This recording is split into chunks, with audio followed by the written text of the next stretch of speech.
So we're going to see if we could make the full circle from monkeypox to our Prime Minister down here in Trinidad and Tobago apparently falling for an online scam.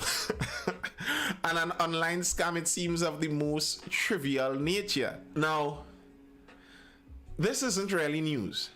In another time, this would not have been news, to be very honest. In another time, at least it would not have been news in Trinidad and Tobago. This is news because the world has become so much smaller that news in different parts of the world make news anywhere much easier. And then also to be very fair, it's also news because we're still in a pandemic. Apparently, we're still in the pandemic. It isn't even finished yet, and now we're hearing about some scary monkeypox coming out there. So obviously, it will make some news. I wonder if there's a vaccine for that. There is, they say. The vaccine that they use for it, I believe, is the same as the smallpox vaccine, and they say it works pretty well. Multi-country monkeypox outbreak in non-endemic countries.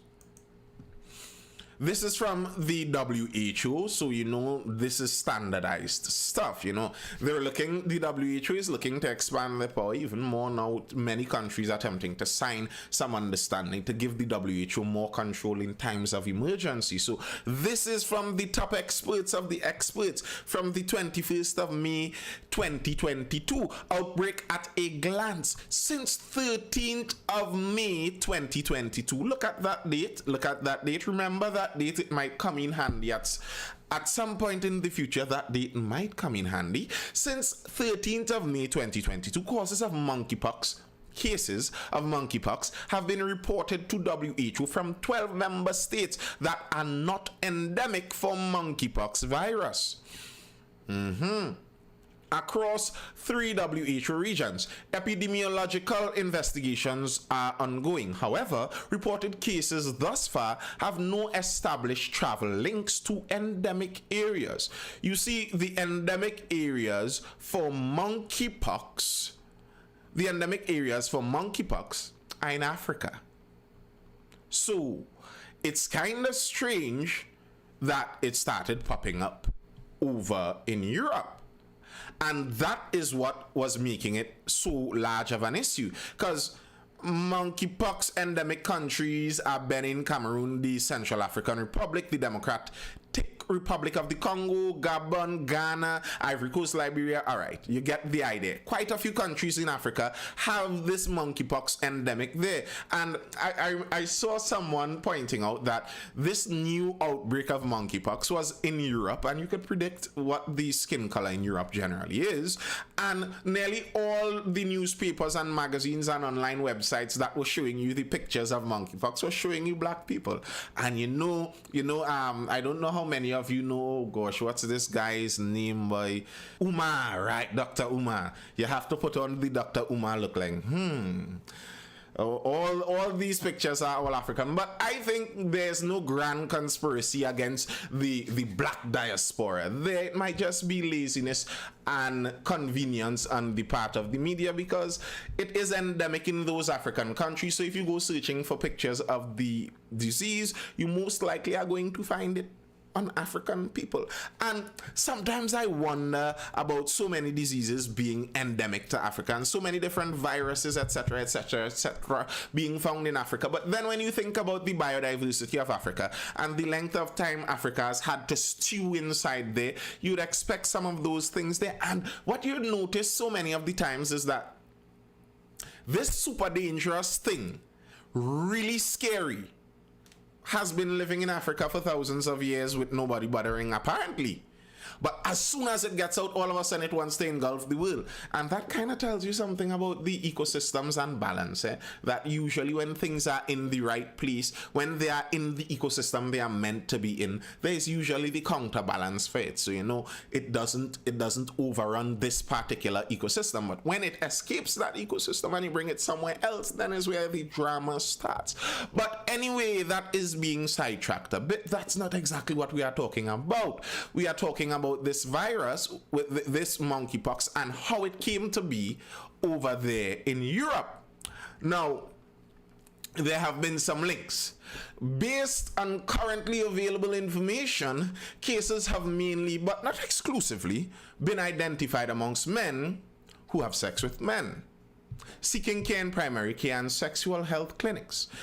The men who have sex with men are shortened as an acronym, MSM, just by the way, and that's the group that it is having the highest spread in. Now, the silly thing about the world today, in our pursuit of empathy at all costs, it seems like we are always trying to protect those that are more vulnerable and sometimes doing the ridiculous to try and do it. So a lot of articles were using euphemisms and you're trying to understand what are you really talking about. And because of that, a lot of it was something kind of like it's some kind of gay STD, to be very honest at the beginning, because of the whispers and the hushes and like they didn't really want to say it. And it's being spread among sexual networks and it's being spread in fetish festivals, etc. etc etc, and you weren't getting the full picture of it, at least to me, from the beginning of some of these stories, at least in my reading. First US monkeypox case confirmed, with gay men especially at risk. Health officials in Massachusetts have confirmed a single case of the monkeypox virus in a man who recently traveled to Canada. Recent outbreaks of the virus, which is endemic to Central and Western Africa, but rare elsewhere, have occurred in the UK, Spain, and Portugal. The unidentified adult male in Massachusetts is the first confirmed case of the virus in the US this year. The Massachusetts Department of Public Health today confirmed a single case of the monkeypox in virus in adult male to Canada. The department yada yada yada yada, and nothing really explaining anything clear until eventually I got to a Newsweek article that kind of gave a clearer picture. Monkeypox cases in Belgium may be linked to fetish festival. Organizers of a fetish festival in Belgium are warning attendees of possible exposure to monkeypox after public health officials linked 3 cases to the event that recently concluded in Antwerp. The Darklands Festival posted the notice on its website on Friday. Yeah. So, monkeypox actually spreads by just physical contact with an infected person who has the lesions or the boils, etc., etc., etc. You have contact with them and it spreads to you. Simple like that. It's not exactly an STD. But these festivals, what makes it particularly high risk to these festivals and this particular demographic is that, generally speaking, the number of familiars that they meet with in a very short period of time is insanely high. You see, there are some biological reasons for that, to say my ever famous line, because men generally have more of those is it androgens, those hormones like testosterone, and a lot of them do have an impact on sex drive. So very often men have heightened sex drive to women, and if you have that dynamic of a man attempting to woo a woman, you have that limiting factor of the woman saying, hey, ease me up, not right now. But when you have all men with heightened sex drive, and it seems many studies seem to suggest that many people in the gay community even have particularly higher drives, and then you don't even have the risk generally of pregnancy, etc. Yeah, so those festivals get wild, extremely wild. There's a website for that festival. If you are very interested to go find out, you can feel free. Darklands, they explain all that the festival does. It's 5 days of festival, and I believe there were 2 festivals, and then there was a bathhouse in the Canary Islands or something like that, and those were the epicenters of the spread. Darklands seems like an interesting place. The main parties on Thursday are mayhem, Friday's fusion, Saturday's rage, Sunday's fury. The extra parties, after parties, horse fair, skins and punks nighter, power dynamics lounge, alpha party, fetish alliance, gay zones. I wouldn't even dare click on those things.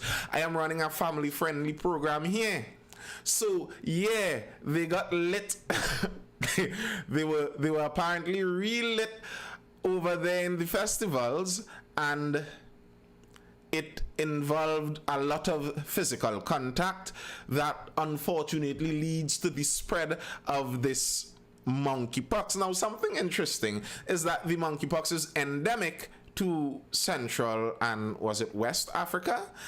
But that suggests that someone from Central Africa was up there in the festival enjoying what is that after party, enjoying the horse fair or some one of those things. Very interesting. Now, here's the even more interesting thing about this. An institute called the Nuclear Threat Institute. Now, there are millions of institutes out there. When these wealthy people make a lot of money and their conscience starts hurting them, they invest in some kind of charity, something, and it makes an NGO, puff, out of thin air. So, another one of these institutes called the Nuclear Threat Institute, they ran a study last year, and I stumbled upon this, and it was nearly too strange to believe. Strength global systems to prevent and respond to high consequence biological threats results from the 2021 tabletop exercise conducted in partnership with the Munich Security Conference. The summary says in March 2021, NTI partnered with the Munich Security Conference to conduct a tabletop exercise on reducing high consequence biological threats. The exercise examined gaps in national and international biosecurity and pandemic preparedness architectures, exploring opportunities to improve prevention and response capabilities for high consequence biological events. All right, so they were basically testing our response and capability to deal with biological events of high consequence, so very dangerous biological events, such as pandemics, or such as biological warfare, or such as biological attacks. Now, you hit the old trusty CTRLF and you find the occurrence of me in this document. Get down there to the nitty-gritty of what they were getting into. And the discussion was organized in 3 sequential moves corresponding with scenario developments, followed by a roundtable discussion of broader biosecurity. And you'd see the attack that they had foreseen was on May 15, 2022. And the scenario was monkeypox outbreak in Brinia, 1,421 cases, 4 deaths. No international warnings or advisories, yada, yada, yada. Now, how are you going to meet? Last year, March, outline a theoretical situation where there's an outbreak through an attack of monkeypox on May 15th, and then on May 13th this year, there's an outbreak of monkeypox. Like, what y'all doing to us? I mean, I'm trying not to be conspiratorial here. I am trying to stay out of the rabbit hole. You understand? Let's stay out of the rabbit hole. But what is this? Someone explain this to me. You're trying to tell me this is all coincidence. I am sorry, but that's a hard one to swallow. This is all coincidence. They sat down, plotted out a possibility of an attack of monkeypox on May 15th, and then on May 13th, we see monkeypox outbreak. Like, what are you all telling me? They're just really good at predictions. Well, they overgood. Of course, you have to see what this Nuclear Threat Institute is. Where this place comes from. Who sponsors these places? Now, that's what I like to do, because many people, when they hear non-governmental organizations or a charity or an institute or an academy, you think, wow, they must be serious people. But then, if they're non-governmental or they're non-profit, how are these people living in exclusive communities, in gated communities, driving Bentleys and flying private jets all around the world? Somebody is giving them money, apparently. So you would have to find out who that somebody is. who is sponsoring this institute? So you go on the breakdown of this organization. It's an implementing NGO. The Nuclear Threat Institute is a non-profit, non-partisan organization with a mission to strengthen global security by reducing the risk of use and preventing the spread of nuclear, biological, and chemical weapons. Founded in 2001 by former U.S. Senator Sam Nunn and CNN founder Ted Turner, NTI is guided by a prestigious international board of directors. All right. Well, who pays for all of this? Who's paying for all of this? Over the past 10 years, NTI has received funding from individual American philanthropists, including Warren Buffett, Fred Eisman, Peter G. Peterson, George Russell, Ted Turner. They have also received significant support from foundations such as the Carnegie Corporation of New York, the Bill and Melinda Gates Foundation. It seems like they put that pretty low down there. Hey, my opinion to Uncle Bill. Uncle Bill, if you want people to stop acting like you want to take over the world or you have bad intentions, well, stop doing creepy stuff. Why is his name always there? Why always you? Why always... Wow, I forgot that player's name. What was that guy's name again? Balotelli. Like Bill Gates is the Balotelli. Why always you, Uncle Bill? Why always you? Honestly, I don't buy the full conspiracies like he is really on the dark side trying to fully take over the world as a mastermind. I don't think it's that. I just think that many people have the idea that they could make a perfect world. The problem is that when some people get wealthy enough, they reach the point where they could try to make that a reality. And I think that what we see happening a lot in modern times is some people getting wealthy enough where they could try to make that perfect world for themselves. And I think that is actually what this whole business with Mr. Bill Gates and all this nonsense that is going on there is. That's what I think it actually is. The man trying to make the world a perfect place just in his head. And the truth is, no one's vision of a perfect world, no one person's vision of a perfect world would work for everyone. It never works. It just never works because no one is that smart. No one could account for enough eventualities to create a perfect world like that. One of the scariest things to me that makes this particular person scary is the way he talks about the world having too many people. The scary thing about speaking like that to me is it kind of insinuates that we need to do something about it. And if the world has too many people, what do we do about it? That kind of sounds like it doesn't go down a positive line to me.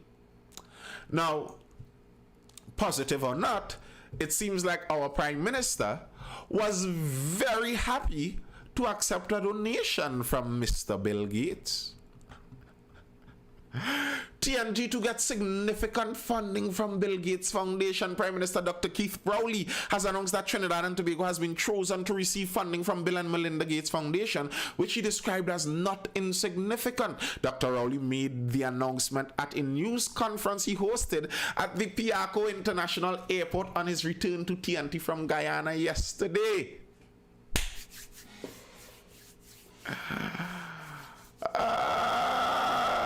And then fast forward a couple hours later, it's a scam.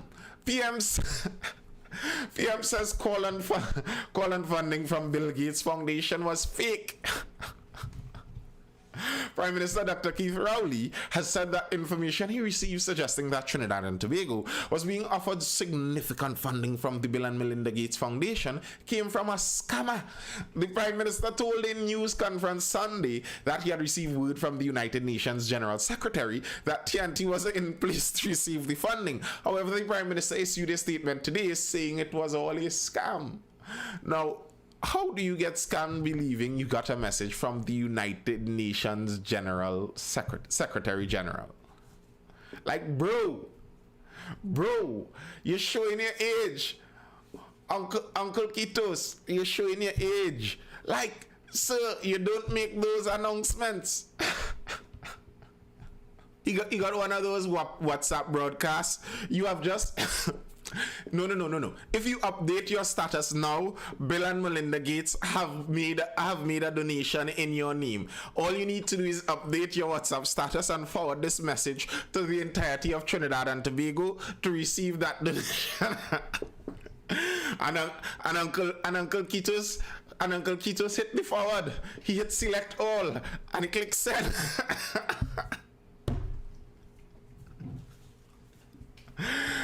He sent it on broadcast, and it's like if he was in airplane mode on the flight over from Guyana, that means while he going through the little processing in customs and whatever, he probably now get that little message there and a little quick message there on the phone. What? We win? What? And he run out to the press conference, busy, and say that, like, sir, you have daughters, you have children who up with the times. You should have shoot them.